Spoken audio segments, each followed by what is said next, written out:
نحمدہ و نصلی علی رسولہ الکریم۔ برادران اسلام، بیک وقت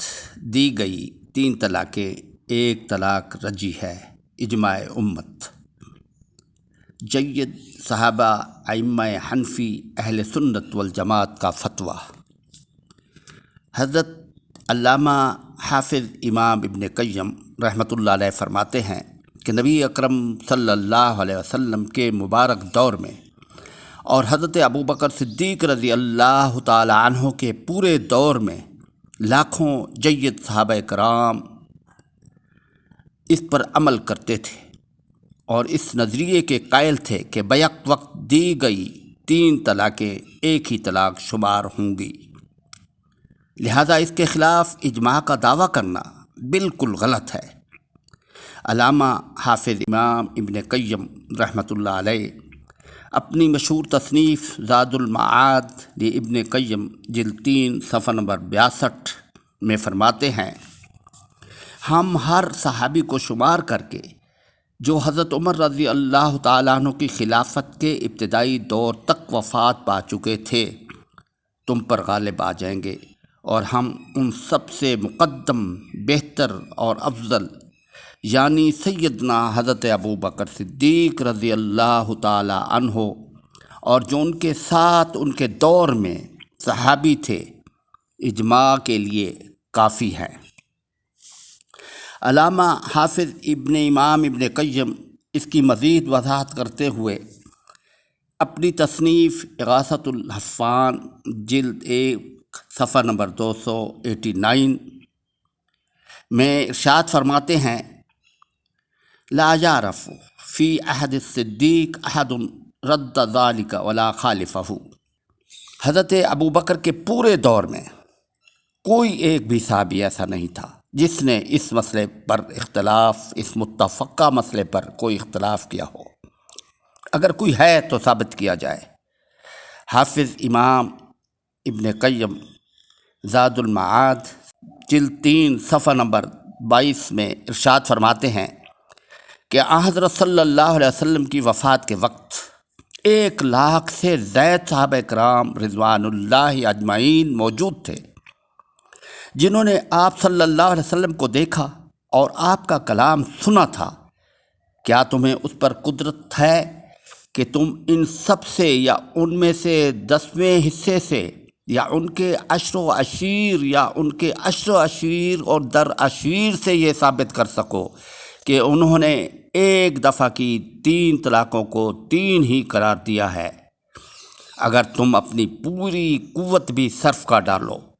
تو تم 20 نفوس سے بھی کبھی یہ ثابت نہیں کر سکتے، حالانکہ ان سے مختلف اقوال آئے ہیں۔ علامہ ابن قیم رحمۃ اللہ علیہ فرماتے ہیں، لعان میں اگر کوئی شخص بجائے 4 مرتبہ شہادت دینے کے ایک ہی دفعہ یہ کہے کہ میں 4 دفعہ شہادت دیتا ہوں تو اس پر اتفاق ہے کہ وہ ایک ہی شہادت تصور ہوگی۔ اسی طرح دفعتاً 3 طلاقیں بھی ایک ہی شمار ہوگی۔ لعان ایسی شہادت کو کہتے ہیں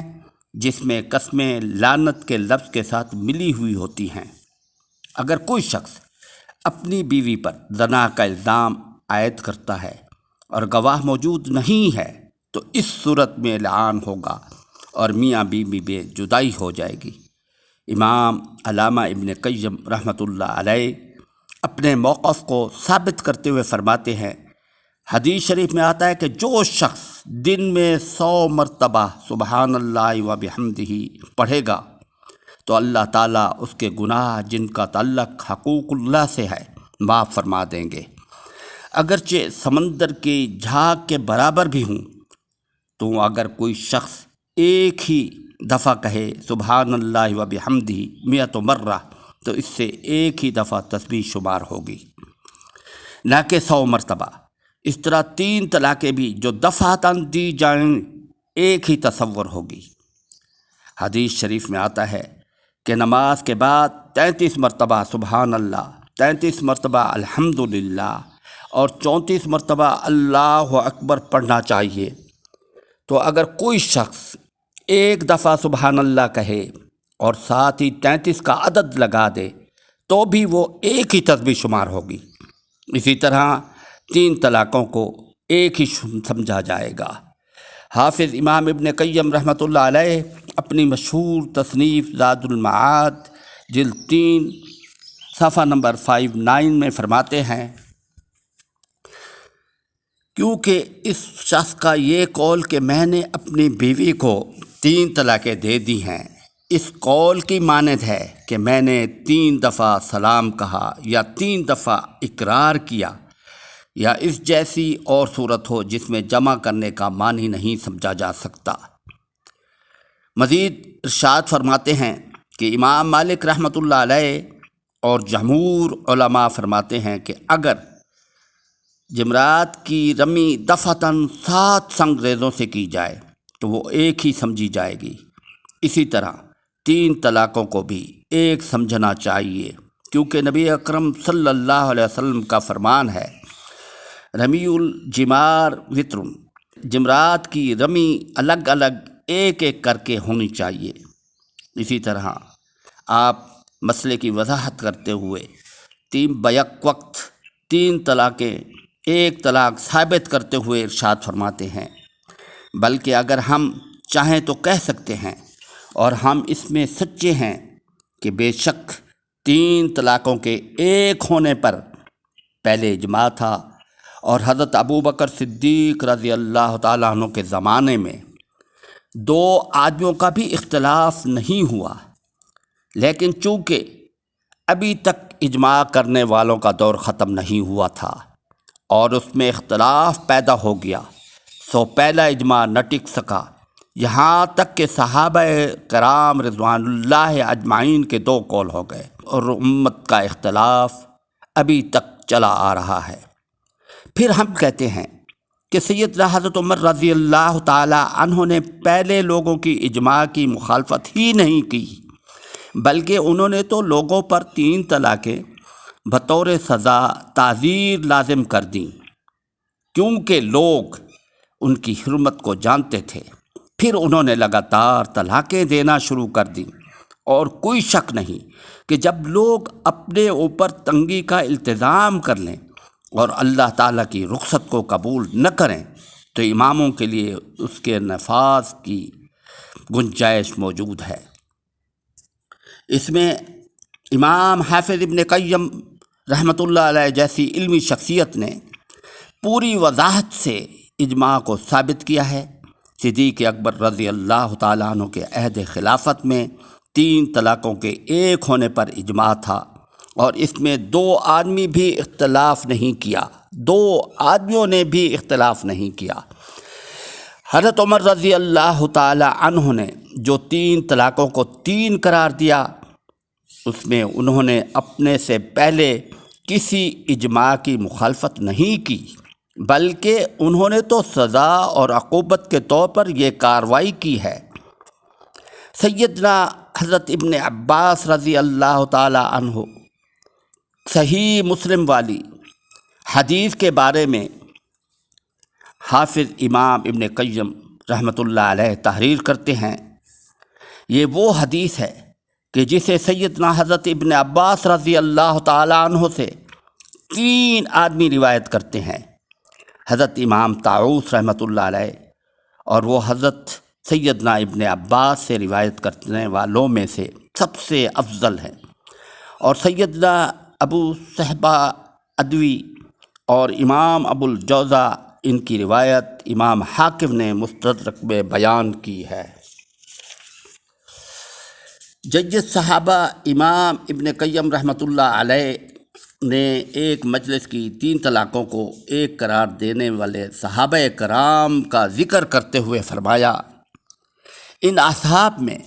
سیدنا عبد الرحمن بن عوف، سیدنا زبیر بن عوام اور سیدنا ابو موسیٰ اشعری رحمۃ اللہ علیہ رضی اللہ عنہم اجمعین، سیدنا ابو موسیٰ اشعری رضوان اللہ تعالی اجمعین جیسے ججت صحابہ کرام شامل ہیں۔ علاوہ ازیں سیدنا عبداللہ بن عباس، سیدنا علی بن ابی طالب اور سیدنا عبداللہ بن مسعود رضی اللہ تعالی عنہ سے دونوں طرح کے اقوال منقول ہیں۔ اسی طرح ائمہ اکرام میں امام اکرمہ، امام طاؤوس، امام محمد بن اسحاق حنفی، امام خلاص بن عمر، امام حارث اور امام داؤد بن علی رحمۃ اللہ علیہ، اور بعض مالکی اور بعض حنفی جیسے امام محمد بن مقاتل اور بعض حنابلہ بھی اس مسلک کے حامی ہیں۔ علامہ عینی حنفی رحمۃ اللہ علیہ عمدۃ القاری جلد 10 صفحہ نمبر 233 میں تحریر فرماتے ہیں کہ امام طاؤوس، امام ابن اسحاق، امام حجاج بن ارطاط، امام ابراہیم نخعی جو کہ حضرت امام ابو حنیفہ رحمۃ اللہ علیہ کے استاد محترم ہیں، اور امام ابن مقاتل حنفی رحمۃ اللہ علیہ اکٹھی 3 طلاقوں کو ایک ہی شمار کیا کرتے ہیں۔ کبار صحابہ کرام رضوان اللہ اجمعین اور جید ائمہ کرام رضوان اللہ کی ان قطعی روایتوں کے باوجود 3 طلاقوں کے ایک ماننے کو قسم قسم کی تاویلات اور توجیحات کے ذریعے سے رد کیا جاتا ہے۔ دوسری طرف مروجہ حلالے کو جائز قرار دیا جاتا ہے، جس کو نبی اکرم صلی اللہ علیہ وسلم نے ملعون قرار دیا ہے اور مانگا ہوا سانٹ قرار دیا ہے۔ جو سراسر بدکاری ہے اسے حضرت عمر رضی اللہ تعالی عنہ نے قابل رجم فعل قرار دیا ہے۔ حضرت عمر رضی اللہ تعالی عنہ مصنف ابن ابی شیبہ جلد 8 صفحہ نمبر 292 میں فرماتے ہیں، لَأُوتِیَ بِمُحَلَّلِ وَلَا مُحَلَّلِ لَهُ إِلَّا رَجَمْتُهُمَا، کہ جب یہ دونوں میرے پاس لائے جائیں گے، حلالہ کرنے والے اور جس کے لیے حلالہ کیا جائے، تو میں اس کو سنگسار کروں گا، ان دونوں کو سنگسار کروں گا۔ ایسے کبھی فعل کو جاری رکھنا شریعت کے ساتھ کھلا مذاق نہیں تو اور کیا ہے۔ مولانا مفتی کفایت اللہ مزید اس کی وضاحت کرتے ہوئے فتاویٰ کفایت المفتی میں جلد 6 صفحہ نمبر 361 362 میں ارشاد فرماتے ہیں کہ زوج اول یا زوجہ کے کسی ولی کی طرف سے زوج ثانی سے یہ شرط طے کرنا کہ وہ طلاق دے دے اور زوج ثانی کا اس شرط کو قبول کر کے نکاح کرنا حرام ہے۔ ایسی صورت میں فریقین پر لعنت کی گئی ہے۔ تحلیل کی شرط پر نکاح کرنا موجب لعنت حرام عمل ہے، جس میں دائمی نکاح کا تصور تک نہیں ہوتا۔ حضرت مولانا پیر کرم شاہ اظہری رحمۃ اللہ علیہ جج سپریم کورٹ شریعت اپیلیٹ بینچ پاکستان اپنی کتاب دعوت و نظر میں 3 طلاقوں کو 3 قرار دینے والے علماء کو دعوت فکر دیتے ہیں۔ جب انہیں بتایا جاتا ہے کہ انہوں نے ایک جنبش لب سے اپنے گھر کو برباد کر دیا، اس کی رفیق حیات اور اس کے ننھے بچوں کی ماں اس پر قطعی حرام ہو گئی ہے، اس کی نظروں میں دنیا تاریک ہو جاتی ہے، یہ ناگہانی مصیبت اس کے لیے ناقابل برداشت ہوتی ہے۔ پھر وہ علماء صاحبان کی خدمت میں حاضر ہوتے ہیں اور یہ نام نہاد مفتی حضرات بڑی معصومیت سے انہیں حلالہ کا دروازہ دکھاتے ہیں۔ اس وقت انہیں اپنے غیور رسول اللہ صلی اللہ علیہ وسلم کی وہ حدیث فراموش ہو جاتی ہے، لعن اللہ المحلل والمحلل لہ، حلالہ کرنے والے پر بھی اللہ کی لعنت اور جس بغیرت کے لیے حلالہ کیا جائے اس پر بھی اللہ کی لعنت ہے۔ اس سلسلہ میں ایک اور حدیث بھی سن لیں۔ رسول کریم صلی اللہ علیہ وسلم نے فرمایا، کیا میں تمہیں کرائے کے سانٹ کی خبر نہ دوں؟ ہم صحابہ کرام نے عرض کی کہ ضرور اے اللہ کے رسول، فرمائیے۔ آپ صلی اللہ علیہ وسلم نے فرمایا، وہ حلالہ کرنے والا ہے، اللہ کی لعنت ہو حلالہ کرنے والے پر اور اس پر بھی جس کے لیے حلالہ کیا جائے۔ ان نام نہاد مفتیوں کے بتائے ہوئے حل کو جب کوئی بد نصیب قبول کر لیتا ہوگا تو اسلام اپنے کرم فرماؤں کی ستم ظریفی پر چیخ اٹھتا ہوگا۔ اور دین سبز گنبد کے مکین کی دہائی دیتا ہوگا۔ ان بطش ربک لشدید۔ ویڈیو کو سبسکرائب فرما کر دوست و احباب کو بھیج کر ثواب دارین حاصل کریں۔ وآخر الدعوانا ان الحمد للہ رب العالمین۔